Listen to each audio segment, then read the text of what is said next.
Ça fait environ 2 ans et demi que j'ai perdu mes cheveux. La première raison, c'est que bon, je suis rentrée après le bac en prépa lettres à Saint-Cyr pour devenir militaire. Donc c'est vrai que déjà les prépas sont très stressantes à la base, c'est beaucoup de travail, beaucoup de stress, beaucoup de pression. En plus une prépa militaire, donc on a des exercices militaires et tout ça qui font que voilà, très peu de sommeil, beaucoup de pression, le niveau d'excellence à maintenir. En l'espace de 3-4 mois, j'ai perdu l'intégralité de mes cheveux.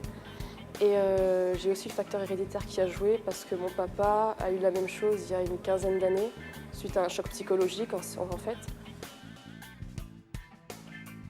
Ça a été très dur. C'est vrai que voilà, j'ai commencé à perdre mes cheveux, j'avais 18 ans. C'est pas un âge pour perdre ses cheveux, enfin même depuis que ce soit 18 ans ou 50 ans, c'est vrai que c'est jamais évident pour une fille. Petit à petit, on voit les plaques qui s'élargissent jusqu'au jour où on se dit de toute façon ça sert à rien de continuer d'espérer, tout va tomber, donc jusqu'au jour où on finit par se raser la tête parce qu'on sait que ça sert à rien. Pendant des mois, je ne suis pas sortie de la maison, j'ai pleuré, ça a été très très difficile parce que j'ai vraiment l'impression de perdre ma personnalité. J'ai l'impression que je me regardais, j'étais plus moi, c'était plus Anaïs et en plus de ça, j'avais aussi perdu mes cils et mes sourcils.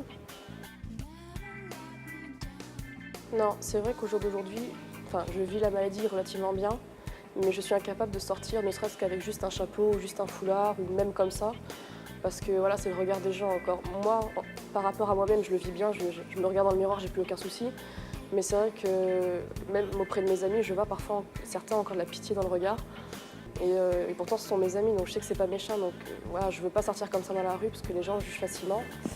Donc très vite, moi j'ai eu recours à la prothèse.